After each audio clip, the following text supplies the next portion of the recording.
짜잔.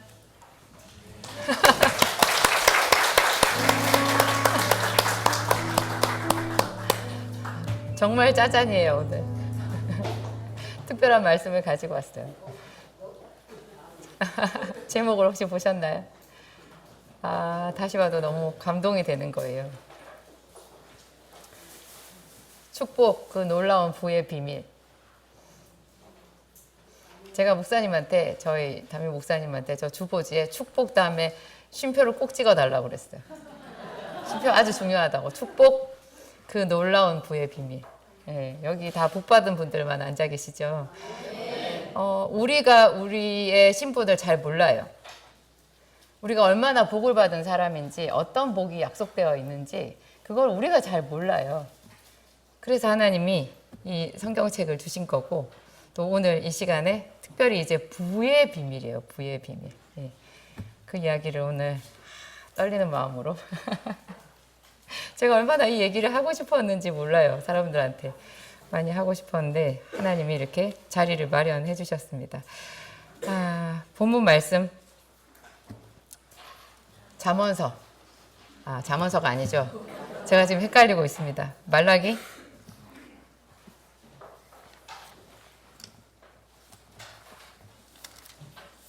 좋은 말씀이 하도 많아가지고요. 잠언서인지 말라기인지 본문이 어딘지 3장 함께 읽겠습니다. 만군의 여호와가 이르노라.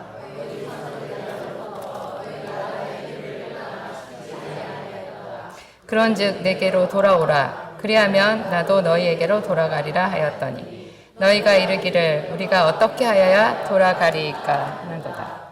사람이 어찌 하나님의 것을 도둑질하겠느냐.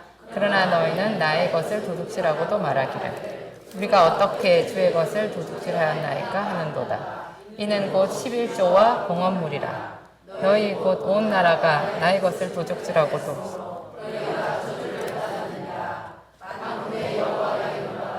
너희 온전한 11조를 창고에 들여 나의 집에 양식이 있게 하고 그것으로 나를 시험하여 내가 하늘문을 열고 너희에게 복을 쌓을 곳이 없도록 붙지 아니하나 보라. 만군의 여호와가 이르노라. 내가 너희를 위하여 메뚜기를 금하여 너희 토지 소산을 먹어 없애지 못하게 하며 너희 밭의 포도나무 열매가 기한 전에 떨어지지 않게 하리니 너희 땅이 아름다워지므로 모든 이방인들이 너희를 복되다 하리라. 만군의 여호와의 말이니라.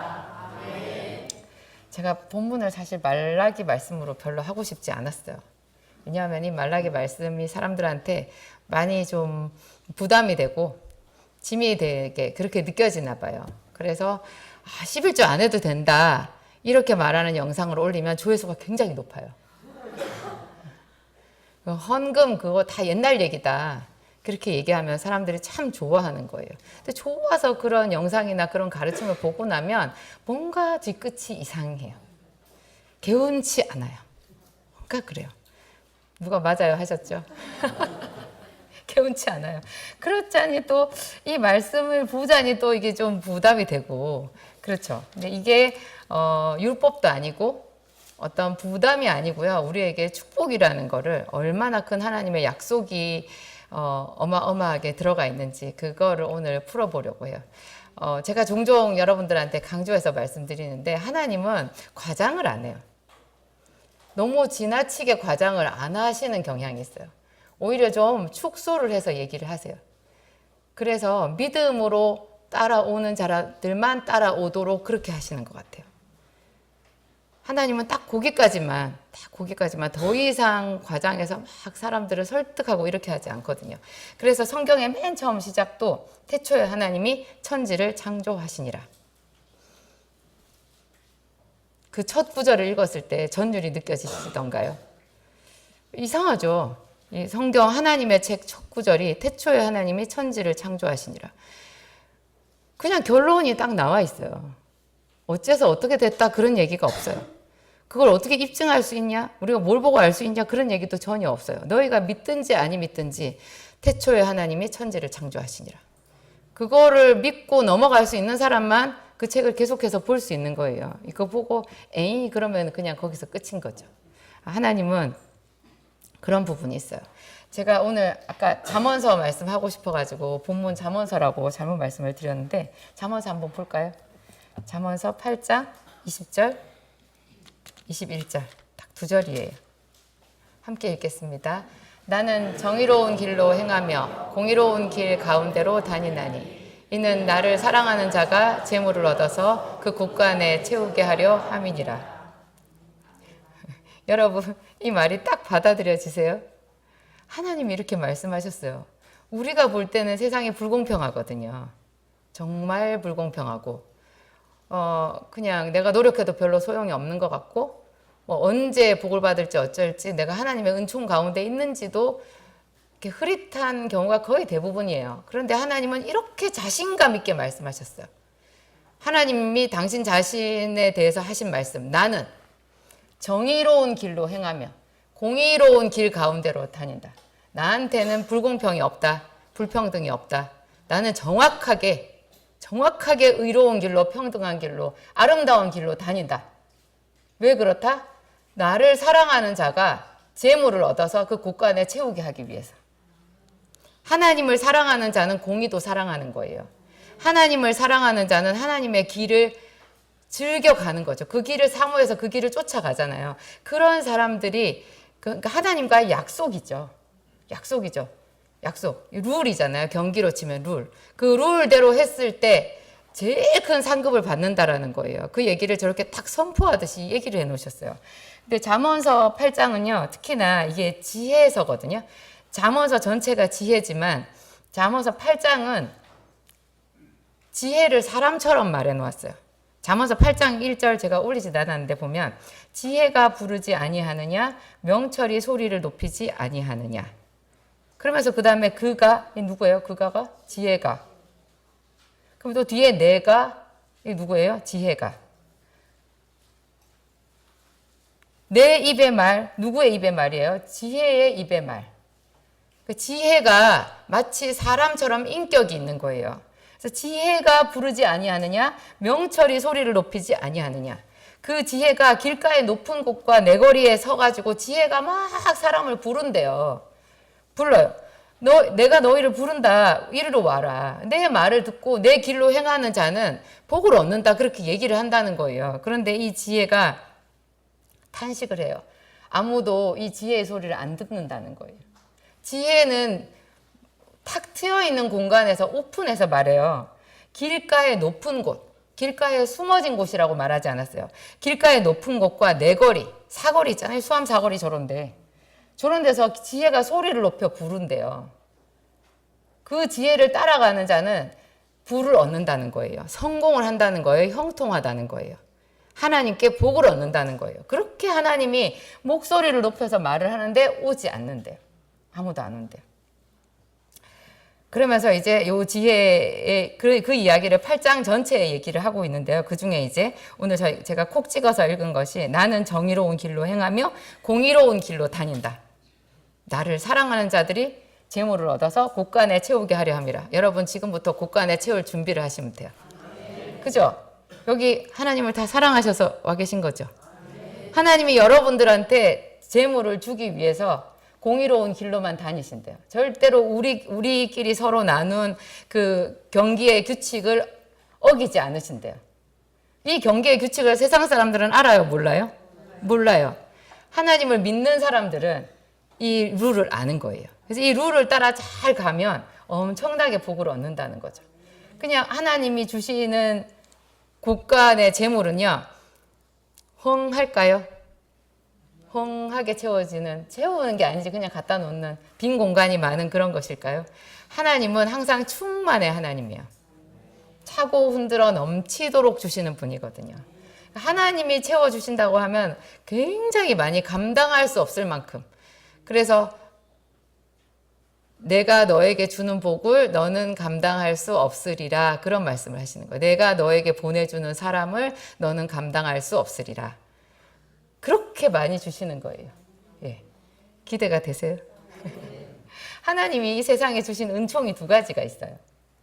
은총, 은혜라고 해도 돼요. 주로 이제 은총이라는 용어를 많이 쓰는데 이 은총이 크게 종류가 두 가지가 있는데요. 일반 은총과 특별 은총이 있어요. 하나님이 주시는 말씀도 두 가지가 있거든요. 하나님이 주시는 말씀을 계시라고 해요. 계시. 나 계시 받았어. 그러면 이제 사람들이 이상하게 보겠죠. 우리가 보는 요한계시록. 예수 그리스도의 계시라 이러면서 시작해요. 계시예요. 요한복음 1장 1절 예수 그리스도의 계시라 이렇게 시작하잖아요. 계시. 하나님이 계시를 해주시는 거예요. 우리에게. 근데 그 계시도 일반 계시가 있고 특별 계시가 있어요. 은총에도 일반 은총이 있고 특별 은총이 있어요. 계시 일반 계시는 뭐냐?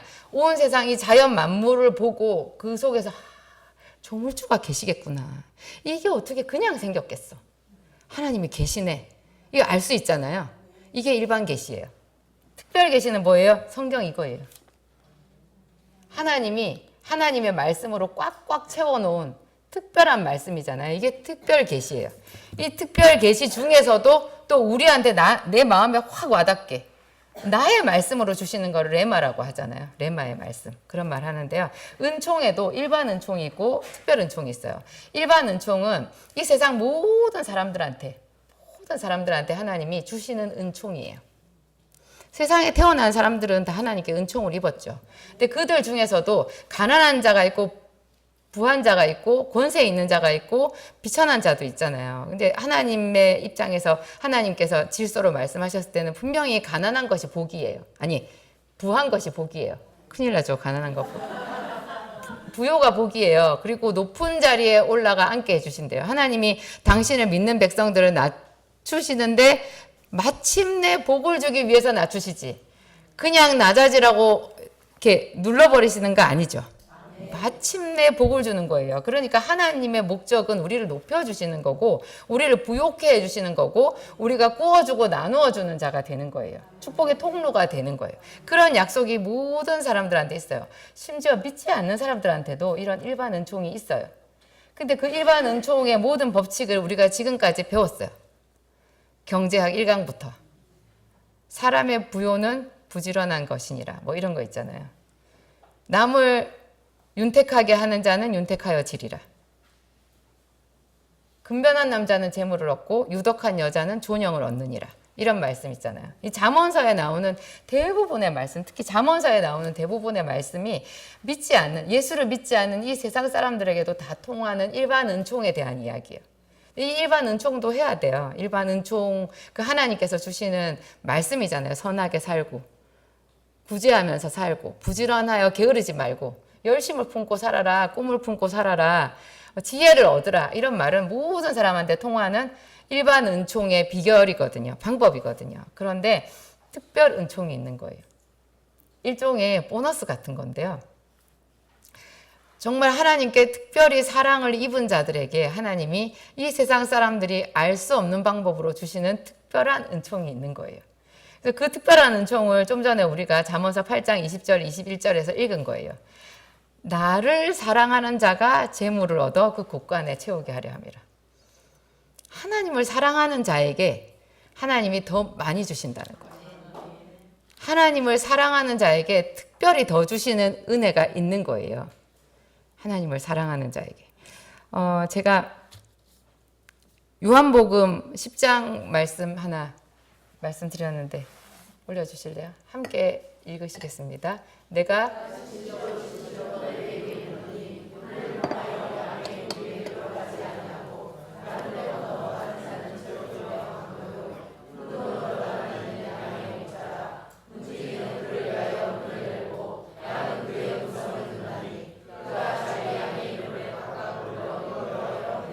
네, 여기까지요.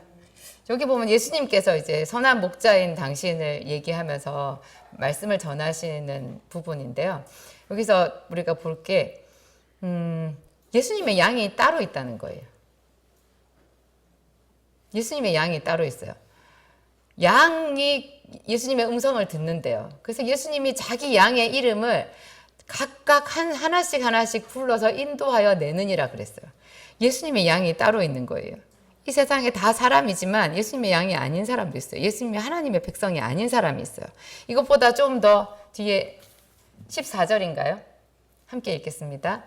나는 선한 목자라. 나는 내 양고 양도 나를 아는 것이 아버지께서 나를 아시고 내가 아버지를 아는 것 같으니 나는 양을 위하여 목숨을 버리노라. 여러분 하나님의 양 맞으시죠? 저한테 하나님 말씀하셨어요. 내 양을 먹이라고. 여러분들 다 하나님의 양들이시죠? 제가 하도 사람이 없어서 아무리 목회를 해도 전도도 안 되고 아무도 안 오길래 하나님 양을 먹이라면서요. 하나님의 양들은 어디에 있나요? 눈 닦고 봐도 안 보여요. 그랬어요. 하나님의 백성들, 하나님의 양이죠. 하나님이 구별하신 그런 특별한 사람들이 있어요. 그 사람들에게 하나님께서 지속적으로 은혜를 주시고 더 하나님과 긴밀한 관계가 되어서 특별한 은총을 받게끔 해주시는 거예요. 잘 순종하고 따라가야 되겠죠. 순종하고 따라가면 정말 꼴을 얻되 풍성이 얻는 그런 역사가 있는 거예요. 시편 50편 5절 한번 열어봐 주세요. 함께 읽겠습니다. 이르시되 나의 성도들을 내 앞에 모으라. 그들은 제사로 나와 언약한 자들이니라 하시도다. 조금 특이한 말. 제사로 나와 언약한 이들. 제사로 나와 언약한 이들. 그들이 나의 성도라는 거예요. 그들이 예수님의 양이에요. 제사로 언약을 했다는 거예요. 제사로 언약. 무슨 말이에요? 우리 이 예배가 하나님과의 언약이라는 뜻이에요. 하나님이 모세를 애굽 땅에 보내셨잖아요. 바로 왕에게. 그러면서 바로 왕에게 가서 뭐라고 하라고 했나요? 내 백성을 인도하여 내라. 그들이 나에게 제사를 할 것이다. 3일 길쯤 가서 우리 하나님께 제사를 할 거다. 그렇게 말해요. 하나님과 언약을 한다라는 거예요. 그래서 실제로 나중에 이끌고 나와서 시내산에 가서 거기서 성막을 짓고 하나님께 제사하는 방법을 배우잖아요. 그 제사를 지내잖아요. 그러면서 거기서 하나님이 하신 말씀이 나는 너희의 하나님이 되고 너희는 내 백성이 되리라 하는 거였어요. 그래서 언약이었잖아요. 언약을. 그 언약을 체결하고 난 뒤에 그 음식을 나누는 장면도 있죠. 본래 결혼식 끝나도 우리 그 결혼식 그 뒤에 그렇죠. 피로연 있잖아요. 뭐 제사 우상 사신에게 제사를 지내고 나도 어떻게 해요? 그 제사 음식 같이 먹죠. 그게 성찬이에요. 자기들끼리 하는 성찬. 그래서 제사 음식 먹으면 안 된다고 하는 거예요. 그거는 귀신이랑 언약이에요. 우리는 예배 자리에 나와서 지금은 이제 신약이니까 예수 그리스도의 이름으로 하나님께 예배를 하잖아요. 이 예배가 하나님과 언약이라는 거예요. 이 언약이 체결된 자가 1차로의 특별 은총에 해당자들이에요. 예배자가 하나님 앞에 특별한 은총을 받는다는 거죠. 제가 고등학교 때 전에 말씀드린 적이 있는가 모르겠는데 고등학교 때 제가 그 느꼈던 이건 뭔가가 있어. 이거는 정말 불공평해. 뭔가가 이거 짜고 치는 뭔가가 있어. 그렇게 생각한 2명의 친구가 있었어요. 우리 뭐 친구라기보다는 동기였는데요. 고등학교 때 동기였는데 그 둘 다 나중에 서울대를 갔어요. 그 한 명은 고등학교 1학년 때 우리 반 반장이었는데 그렇게 저를 못 잡아먹어서 안달을 했거든요. 내가 걔를 딱 한 번 이겼어요. 제가 그때 1등을 했었거든요. 그리고 나서는 계속 걔가 1등을 했어요. 근데 그 아이가 일요일은 하루 종일 교회에서 봉사를 한다는 거예요. 피아노를 잘 쳤어요. 아버지가 약사였어요. 엄마가 바카스 100병 큰 박스 하나씩을 들고 교무실에 선생님들한테 쫙 뿌렸었어요. 그때는 김영란법 전이었기 때문에 저는 굉장히 부러웠어요. 아버지가 약사고 저는 워낙 없는 집의 딸이었으니까. 근데 그 아이가 하여튼 일요일은 하루 종일 교회에서 봉사를 하는데 우리가 주초고사가 있었거든요. 주에 초에 시험을 봐요. 우리 이제 월요일 날 시험을 볼까 하다가 학교에서 화요일로 해줬어요. 근데 화요일이라고 해도 주초고사잖아요. 그러면 일요일은 정말 그 주초고사에 혼신의 힘을 다해서 시험 준비를 해야 될 텐데 얘는 하루 종일 교회 가서 봉사를 하고 저녁 때나 집에 온다는 거예요. 근데 나를 이겨요. 제가 한 번밖에 못 이겼어요, 걔를. 그리고 제가 고등학교 2학년 때 또 저희 반에 어떤 애가 있었는데 그 얘기는 제가 얼마 전에도 했을 거예요. 그 아이는 평소에 제가 걔가 몇 등인지 몰라요. 왜냐하면 저는 1등, 2등, 3등까지만 누군지 알지 그 뒤에는 누가 몇 등인지 모르거든요. 걔는 뭐 모르겠어요. 한 5등, 6등 했을까? 그랬는데 큰 시험을, 큰 전국 모의고사를 보잖아요. 전국 모의고사에서 걔가 제 기억으로 2번이에요. 2번이나 부산, 경남에 1등을 했어요. 영어 선생님이 걔를 막 칭찬을 했어요. 만점 나왔다고 칭찬하면서 걔만 계속 칭찬하고 우리는 몽땅 공부 안 하는 애들로 막 야단을 치는 거예요. 그래서 제가 굉장히 자존심이 상했는데, 그래서 어떤 그 영어 문제 하나를 걔한테 일어나서 풀어보라 그랬어요. 못 풀더라고요. 근데 맞았어요. 여러분, 이런 게 일반 은총이 아닌 특별 은총이에요. 뒤를 봐주는 거예요. 뒤를 봐주는 거, 그게 있어요. 제가 이거는 뭔가 있다. 저는 그 당시에 이제 교회를 다니는 우리 반의 아이들을 많이 알고 있었는데, 공부 못하는 애들은 거들떠도 안 봤어요. 걔는 교회 갔다 와서 월요일 날 와가지고 교회 오빠 얘기만 하더라고요. 그런 애들은 생각할 필요 없어요. 교회 다니는데 못 사는 사람, 교회 다니는데 기도 응답 못 받는 사람, 그런 사람 보고 하나님 안 계시구나 생각하는 사람이 제일 바보예요. 교회를 다니면서 제대로 하나님을 만난 사람을 보고 그 사람을 롤모델로 삼아야 돼요. 좋은 거를 봐야죠. 좋은 거를. 저는 그걸 본 거예요. 이게 뭔가 있다. 하루 종일 교회에서 봉사를 하는데, 그 또 다른 친구, 걔도 그 전국 모의고사에서 그렇게 1등 했던 그 아이도 교회에서 중고등부 회장이었고요. 우리 반에서 그 합창대회를 하는데, 합창대회 곡을 이제 걔가 지휘자가 돼가지고 걔가 곡을 선정을 하는데요. 오순절 거룩한 성령께서, 이런 성가곡을 가지고 와서 그거를 우리가 불렀어요. 저는 뜻도 모르면서 얼마나 열심히 불렀는지 몰라요. 순교한 그들 따라 우리도 나가서 복음 전하자, 뭐 이런 가사였어요. 근데 그 친구가 나중에 재수해서 서울대학교로 갔더라고요. 저보다 훨씬 공부를 못했는데, 저는 재수에서도 서울대 떨어졌잖아요. 지금은 제가 뭐 서울대 간 사람 하나도 부럽지 않지만 서울대가 문제가 아니고요. 하나님께서 뒤를 봐주시는 특별 은총이 문제라고요. 그런 게 있어요. 그런 게 있어요. 그 일반 은총, 열심히 살아라, 근면해라, 게으르지 마라, 그죠? 구제해라. 이런 거 다 우리가 지켜야 돼요. 그런데 이것만 있는 게 아니라 정말 하나님 앞에 제사로 언약한 자, 진실한 예배자에게는 하나님께서 뒤를 봐주시는 게 있는 거예요. 어중간하게 예배드리는 사람을 보고 예배드려봐도 별 볼 일 없겠네, 그런 생각을 하면 안 되겠죠. 제대로 예배를 드리는 사람을 보고 따라해 보시는 게 필요해요. 그런 게 우리 성경 안에 다 그런 사람들의 예가 나오잖아요. 믿음의 사람들. 아브라함 같은 사람들, 뭐 이 안에 전부 믿음의 사람들, 그 사람들이 그런데 뭐 아무런 고난도 없었나요? 그냥 다 형통하고 무조건 그냥 다 잘 됐나요? 고난이 없이는 인생을 얘기할 수가 없어요. 믿음의 사람은 고난이 더 많아요. 성경에서 그래서 나오죠. 의인은 고난이 많으나 여호와께서 그 모든 고난에서 건지시는도다. 그리고 형통하게 해주시는 거예요. 그래서 작은 고난에 시험 들어가지고 떠나는 사람은 그냥 분량이 그것밖에 안 되는 거예요. 하나님을 그것밖에 생각을 못 하는 거죠. 하나님을 정말 제대로 믿는 사람들은 그냥 다 걸어요. 다 걸고서 온전하게 자기 인생을 걸고 생명을 걸고 하나님 앞에 신실한 예배자로 나가는 거예요. 그런 사람들을 하나님은 잊지 않으시고 때가 참에 높여주시는 거죠. 그게요, 우리 힘으로 잔머리 써서 부자가 되려고 애쓰는 것보다 훨씬 빨라요. 그리고 그런 부는요, 근심이 없어요. 세상이 주는 부는 부가 있어도 언제 망할지 모르는 그런 게 있고요. 참 그 속에 아픔이 많거든요. 들춰보면 벌레가 많아요. 그런데 하나님께서 주는 부는요, 많은 사람들을 따뜻하게 하고 자손 대대로 물려주는 부고요. 모든 사람들한테 귀감이 되는 그런 부예요. 어느 쪽을 택하시겠어요? 그러니까 정말 하나님께서 말씀하신 대로 하나님은 공의로운 길로, 정의로운 길로 다닌다. 나를 사랑하는 자들이 그 재물을 모아 곳간에 드리게 하려 함이라. 이렇게 자신 있게 말씀하시니 하나님의 말씀을 그대로 여러분 것으로 받아들여야 돼요. 그래서 내가 이유 없는 고통을 당한다. 나한테 왜 이런 일이, 하나님이 왜 나한테 이렇게 그렇게 하면은 뭘 생각할 수 있어요? 아, 이제 기도할 때구나.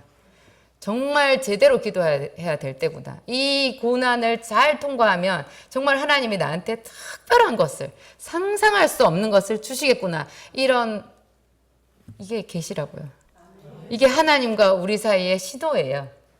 신호. 서로 짜는 거죠. 예, 서로 군호를 맞춰가지고 하나님과 우리 사이의 군호인 거예요. 그래서 성경에서 말하기를 고난은 하나님께서 주시는 축복의 지름길이다. 그것이 우리와 하나님 사이에 서로 통하는 그런 군호가 되는 거죠. 이제 말라기 말씀으로 돌아가 볼게요. 말라기 말씀.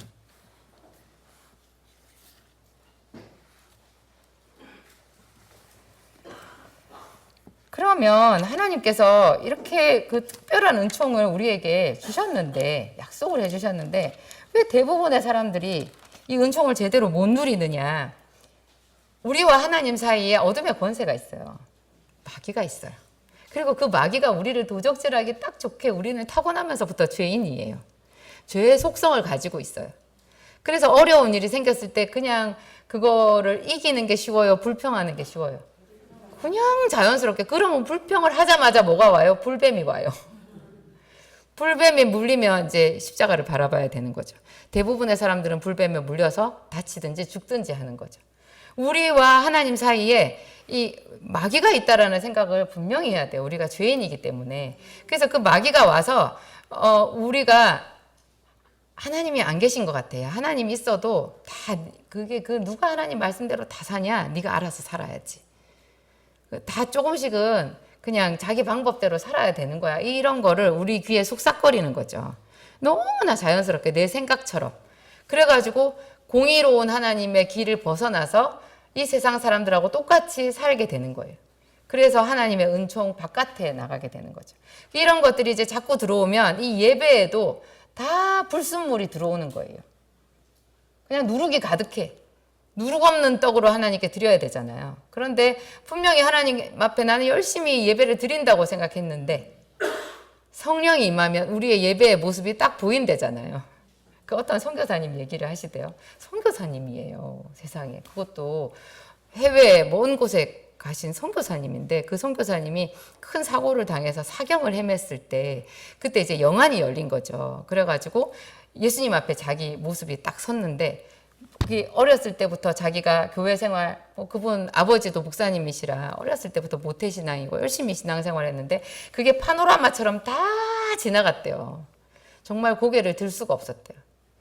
자기가 얼마나 하나님 앞에 가식적이고 진심이 없는 그런 예배자였는지 그냥 껍데기만 있는 거예요. 아무것도 없는 거예요. 그래가지고 은혜 바깥에 있었던 거죠. 근데 하나님이 그분을 불쌍히 여기셔가지고 그 죽을 고비를 넘기면서 새로운 기회를 얻어서 다시 새 삶을 얻을 수 있게끔 그렇게 해주신 거예요. 그걸 또 많은 사람들한테 간증도 하셨는데요. 오늘 본문 말씀 말라기 3장 7절에서 12절이죠. 7절 한번 읽어보겠습니다.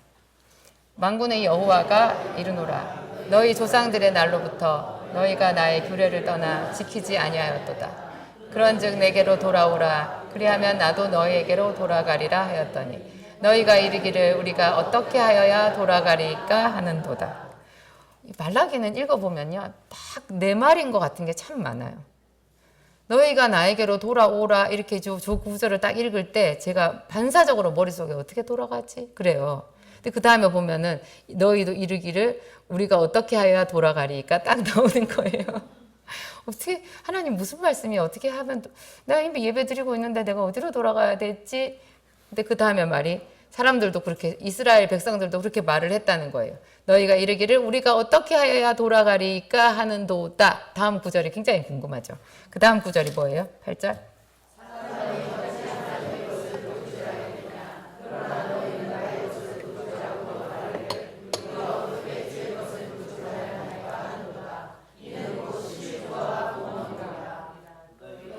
구절도 읽을게요. 예, 너희 곧 온 나라가 나의 것을 도둑질하였으므로 너희가 저주를 받았느니라.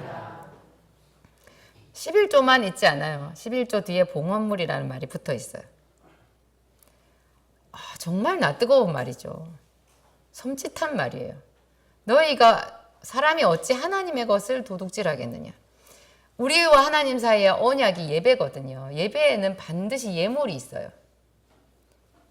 하나님이 정해놓으신 예물이 있는 거예요. 그게 11조와 헌물인데요. 봉헌물인데 이 봉헌물에 사람들이 손을 댄다라는 거예요. 하나님이 안 보이니까, 보이지 않으니까. 봉헌물은 뭐 11조는 정해져 있고 봉헌물은 또 다 각각이 다를 텐데 여기서 굳이 봉헌물을 해놓은 이유는 제 생각에 사람들이 작정을 해놓고도 지키지 않는 거를 말하는 것 같아요. 자기가 얼마를 하겠다고 이렇게 해놓고 안 지키는 거죠. 11조는 정해져 있는 거고 이 봉헌물은 자기가 정한 거예요. 자기가 하나님께 얼마를 하겠다고 이렇게 해놓고는 지키지 않는 거죠. 그러면은 그것이 언약 파기가 된다는 거예요. 그러면 하나님의 특별 은총이 우리에게 올 수가 없다라는 거죠. 언약의 신실한 자가 되어야 된다고 그렇게 말하는 거예요. 이 예물을 제대로 드리지 않는 것, 이것은 정말 하나님을 우스꽝스럽게 만들어 버리는 거고 그렇게 하고도 하나님께 복을 받을 자가 아무도 없다는 거죠. 아무도 없다는 거죠. 이거 그래서 꼭 해야 되는 거예요. 마태복음 23장 23절 펴주세요. 함께 읽겠습니다.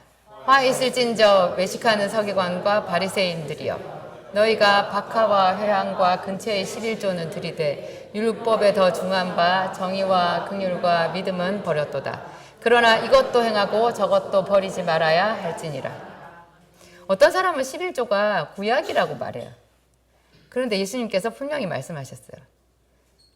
11조도 하고 의와 인과 신도 지키라고. 의와 인과 신, 정의와 긍휼과 믿음, 이것이 우리가 일반 은총을 받기 위해서 하나님께서 잠언서에 말씀해 놓으신 것, 그죠? 복을 받는 비밀, 그 정의, 긍휼, 믿음 이런 거잖아요. 도덕적인 기준도 분명히 있어요. 어떤 사람들은 저런 거 하나도 안 하고 예수의 이름만 부르면 천국 간다고 하시는데요. 예수님은 그렇게 말씀하시지 않았어요. 악을 행하는 자들아 내게서 떠나가라. 내가 너희를 도무지 알지 못하느니라. 주여 주여 주여 하는 자마다 천국에 올 것이 아니라 그렇게 말씀하셨잖아요. 악을 행하는 자들은 다 내게서 떠나가라. 그러니까 의와 긍휼과 정의 뭐 이런 거 다 해야 돼요. 그런데 그것만 하면 된다고요? 어떤 사람은 또 하나님은 마음을 보시니까 나는 마음은 있잖아. 뭐 11조까지 게 중요해? 나는 마음만 있다고. 남편이 아내에게 마음이 있대요. 정말 아내를 사랑한대요. 어떤 이혼 전문 변호사가 이렇게 말하더라고요. 이런 남자는 절대로 같이 살면 안 되고 이런 남자랑 결혼하면 안 된대요. 그 1번이요. 돈을 안 주는 남자였어요. 그런 남편들이 이렇게 말한대요. 당신을 사랑한다고 왜 꼭 돈으로 얘기하려고 하냐고. 아내한테 돈을 안 주면 사랑하는 거예요? 남편이에요? 우리가 하나님을 사랑한다고 하면서 하나님께 돈을 아껴요. 그러면 사랑이 아닌 거예요. 하나님이 우리를 사랑한다고 하시면서 우리에게 돈을 안 주시면 어떻게 하겠어요? 하나님이 우리를 사랑하시는 걸 우리가 축복으로 뭘로 받아야 돼요? 돈으로 받잖아요. 그런데 우리가 하나님을 사랑하는 것을 돈으로 안 드려요? 돈으로 드리는 거죠. 또 금쪽 같은 정말 돈 같은 시간으로 하나님께 드리는 거죠. 시간이 돈이거든요. 저는 이제 사업을 하니까 이게 직장 급여 이런 거를 이렇게 하잖아요. 약사님들도 제가 고용을 하는데 그렇게 시간당이 중요해. 시간당이. 자기가 시간당 얼마 버느냐. 시간당 얼마 벌면 많이 벌면 좋죠. 근데 시간당 너무 따지는 사람일수록 그 일하는 시간 외의 시간은 그냥 다 떠내려 보내더라고요. 그 피 같은 시간을 왜 떠내려 보내냐고. 그 고용주한테 말할 때 급여 계산할 때만 시간에 칼 같아요. 그리고 자기 평소에 자기 시간은 그냥 막 다 떠내려 보내는 거 다 돈 아니에요? 나가서 일하면 그대로 돈이 되는 거잖아요. 근데 왜 그 시간을 다 떠내려 보내냐고. 우리가 하나님께 드리는 것 시간과 돈이에요. 하나님이 이거 보시는 거예요. 정말 보세요. 이 둘 다 해야 돼요. 그러면서 그 하나님께서 하시는 말씀, 정직한 그 말씀도 힘을 다해서 지켜야 되는 거죠. 그 말씀을 지키는 것이 하나님과 언약을 지키는 거예요. 하나님을 생각하고 내가 정의로운 길로 다닌다. 하나님을 생각하고 이거는 정말 돈이긴 하는데 좀 찜찜한 돈이야 안 받아. 이 찜찜한 돈이야. 이런 돈 벌어서 안 돼. 이렇게 내려놓는 거 있잖아요. 그럴 때마다 하나님의 성령이 그런 사람을 보고 얼마나 기뻐하시는지 몰라요. 그 순간에는 손해가 엄청나요. 나중에 얼마 안 가서 그걸 하나님 몇 갑절로 돌려주시는 거예요. 그 하나님 때문에 손해본 거 있잖아요. 하나님 그 이름을 따르기 위해서, 그 말씀에 순종하기 위해서 내가 포기했던 거, 그런 거 하나님께서 얼마나 많이 갚아주시겠어요. 그게 특별 은총이에요. 네가 내 이름을 위해서 손해를 보았느냐? 내 이름을 위해서 집과 뭐 가족, 자식, 아내 이런 거를 잃어버린 자는요, 금세에서 배를 받는다고 하셨어요. 예수님이 그 얘기 하셨잖아요.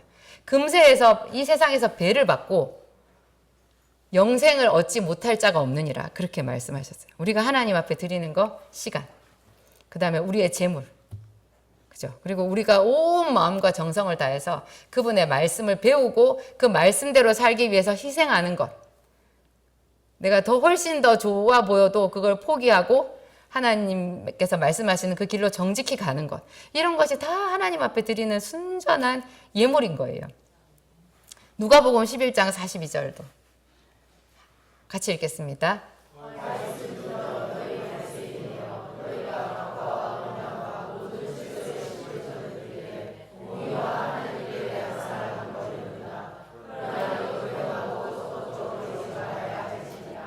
아까 우리가 읽었던 마태복음 말씀하고 똑같은 말씀인데요. 이 똑같은 말씀이 이렇게 있다라는 것이 중요한 거예요. 굉장히 강조해서 말씀해 놓으신 거고요. 박하와 운향 이런 것은 그 향료거든요. 굉장히 비싼 거예요. 근데 채소는 작잖아요. 사소한 거예요. 가장 비싼 것부터 가장 사소한 것까지 다 계산해서 11조를 드렸대요. 바리새인들이. 그랬는데 그들의 11조는 드렸지만 그들이 사랑, 하나님께 드리는 공의 이런 것을 버렸기 때문에 그 모든 11조가 아무 소용이 없어진 거예요. 그러면 11조가 소용이 없는 건가요? 그게 아니라 이것도 행하고 저것도 버리지 말아야 할지니라, 그렇게 분명하게 말씀하셨어요. 그렇게 하는 자가 정말 하나님의 백성이라는 거죠. 그리고 이 11조라는 거는요, 10분의 1이잖아요. 소득의 10분의 1인데 이 10분의 1을 드린다라는 것의 의미가 중요해요. 10분의 1을 드린다라는 것은요, 하나님과 우리 사이 계약이거든요. 네가 10분의 1을 나한테 주면 내가 너의 전부를 받은 걸로 해줄게. 우리가 정말 믿는 사람한테 어떻게 해요? 어떤 사람이 막 투자를 잘해준대. 그래가지고 그 사람한테 돈을 맡기면 10배, 20배, 30배로 해준대요. 그러면 몽땅 다 갖다 바치지 않겠어요? 사기겠지만. 하나님이 그런 분인 거예요. 그러니까 우리의 창고를, 우리의 재정을 하나님께 몽땅 드린다라는 의미가 11조 안에 들어있는 거예요. 계약이에요. 이건 정확하게 하는 거예요. 10분의 1을 하나님께 드리면 전부를, 내 창고를, 내 모든 사업장이나 내 재산 될 만한 거, 그거를 하나님께 다 맡긴 게 되는 거예요. 그러면 그때로부터 그 경영자가 누가 되는 거예요? 하나님이 되는 거죠.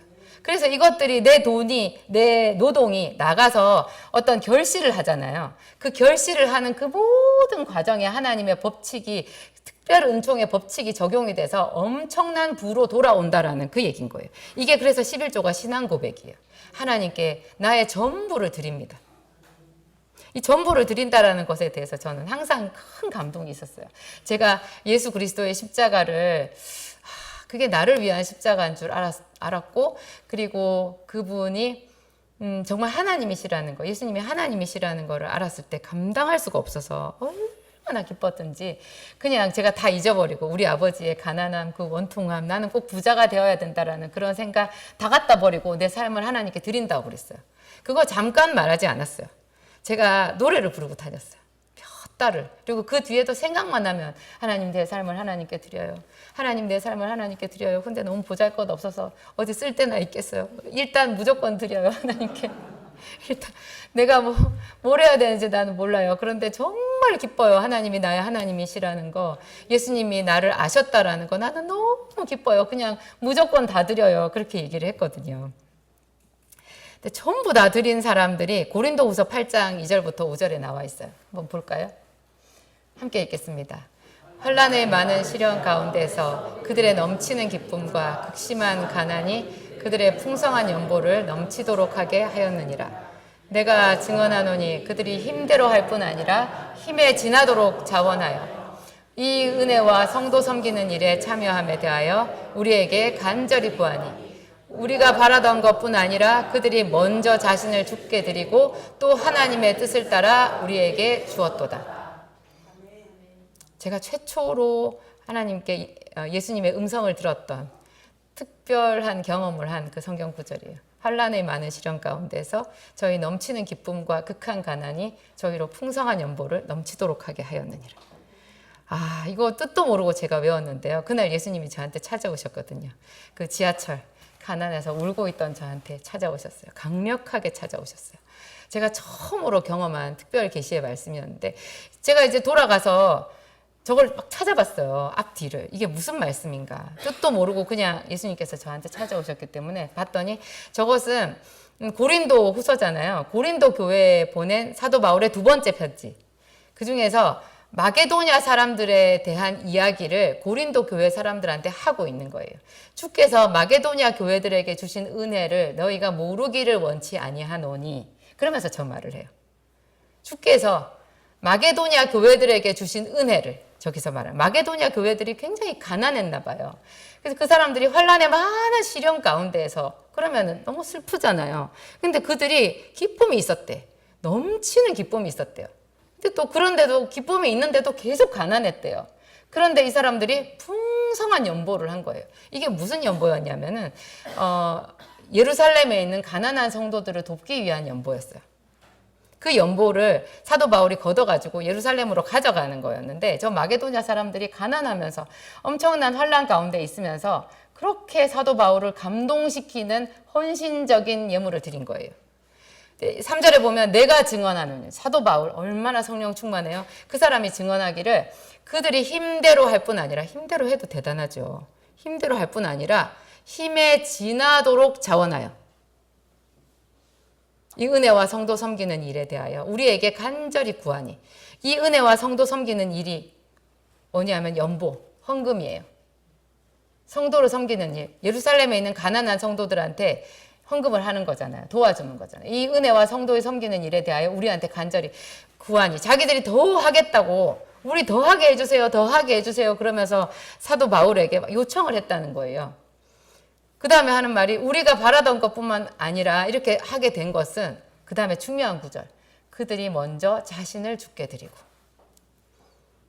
헌금은요. 자신을 죽게 드린 사람이 하는 거예요. 아까워서 못해요. 제가 안 아까워했을 것 같아요. 저 굉장히 짠 사람이에요.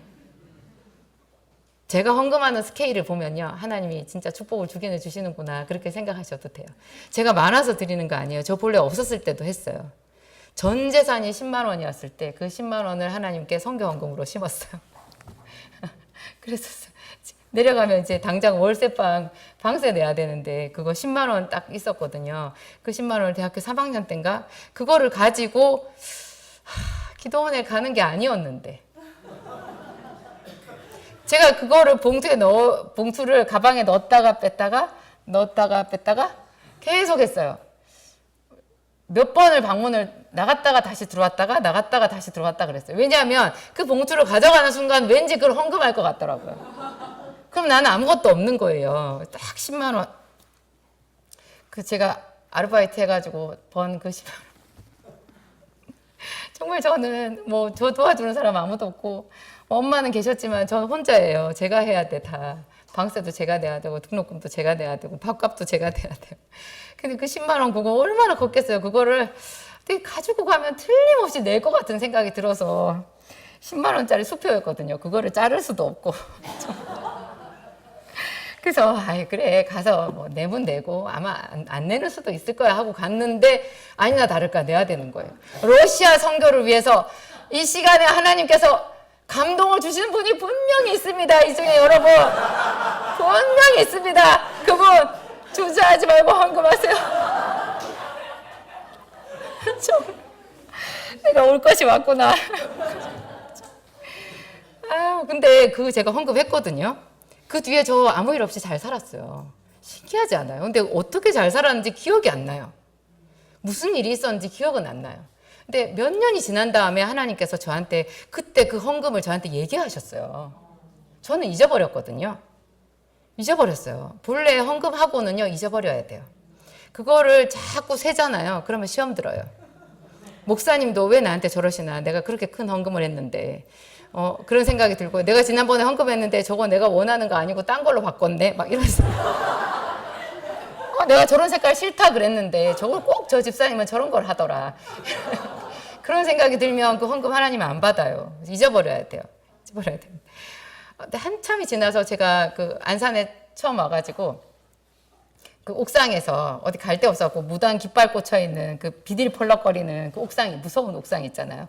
거기서 기도를 하던 날 저녁 어느 날 저녁에 하나님께서 그때 네가 그 10만 원을 했지. 내가 그것을 받고 너에게 믿음을 줬다 그러시더라고요. 그 믿음으로 가족을 구원했대요. 그렇게 말씀하시는 거예요. 어떻게 그때 그 엄마를 교회 나가게 하고 그런 일들이 어떻게 있었나. 저는 이제 저희 가족들한테 있었던 일이 갑자기 생각이 나면서 어떻게 그게 가능했지 그 생각이 들었었거든요. 그랬더니 그 순간에 하나님 말씀하셨어요. 그때 네가 10만 원 심었잖아. 러시아 선교에. 그래서 내가 너에게 믿음을 주었고 너의 가족에게 기적을 줬어. 그렇게 말씀하시는 거예요. 깜짝 놀랐어요. 네. 그런데요, 이상하죠. 제가 이런 계획을 가졌던 거 아닌데 오늘 목사님이 교회 땅 샀다고 말씀하셨잖아요.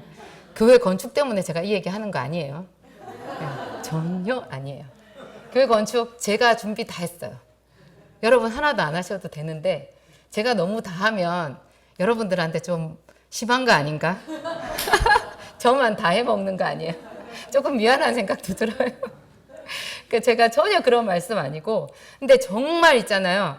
축복 그 놀라운 부의 비밀, 이것은 저희 진심이고 하나님의 진심이에요.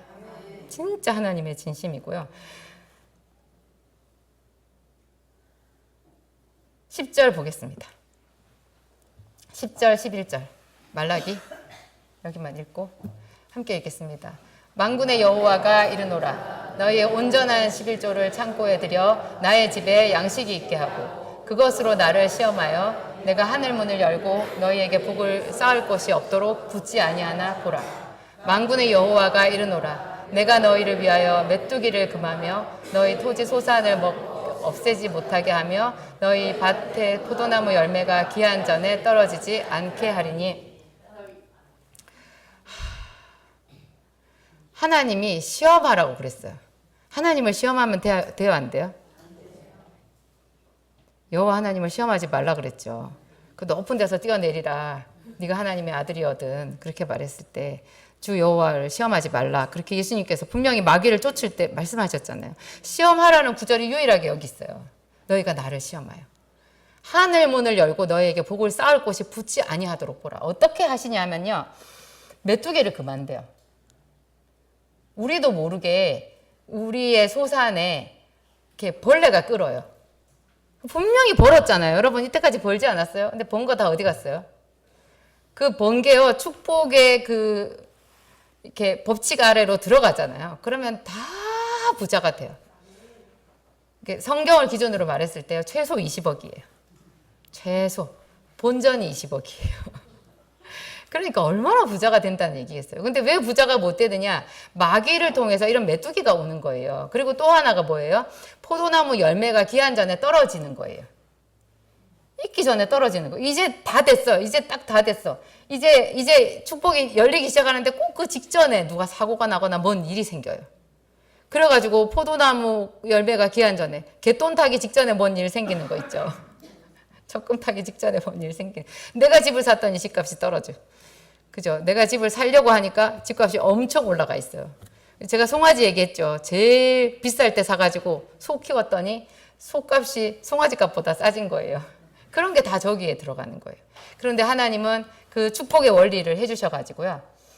그 반대가 되게 해주신다는 거죠. 그래서 축복, 그 놀라운 부의 비밀. 여기까지입니다. 제가 다음 주에도 한 번 더 해도 될까요?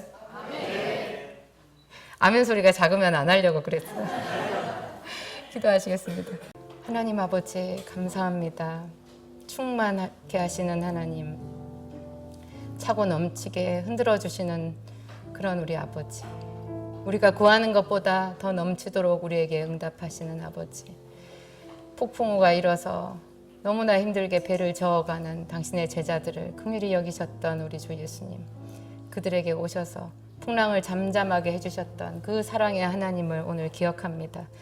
하나님, 이 세상의 풍랑 속에서 우리가 얼마나 많이 뒷걸음질하고 바닥을 치고 고통을 당하면서 살아왔는지 우리 주는 모든 것을 다 아십니다. 그래서 오늘 우리에게 이 귀한 축복의 비밀에 대하여 말씀해 주셨습니다. 이 세상의 일반 은총도 좋지만 하나님은 특별 은총을 또한 우리에게 약속해 주셨습니다. 나를 사랑하는 자들이 재물을 얻어서 그 곳간에 차고 넘치게 채우게 하려 하심이라. 하나님의 부의 비밀을 우리 것으로 받아들입니다. 성령님 오시옵소서. 우리가 자신도 모르게 범죄하였던 것 다 생각나게 하시고 하나님의 은총의 바깥으로 나아갔던 것 다 돌이키게 하시고 오늘 이 자리에서 완전한 하나님 축복의 사람으로 거듭나게 하여 주옵소서. 성령 하나님 오시옵소서. 이 온 교회에 하나님 이 부의 비밀이 다 우리 모두의 것이 되도록 풍성하게 내려 주시옵소서. 하나님의 말씀이 우리를 살게 합니다. 그 말씀이 우리를 치료하고 우리를 새롭게 합니다. 하나님, 오늘 한 말씀, 우리 영혼을 살리는 한 말씀 우리 모두에게 들려 주시옵소서. 예수님 이름으로 기도합니다. 함께 기도하시겠습니다.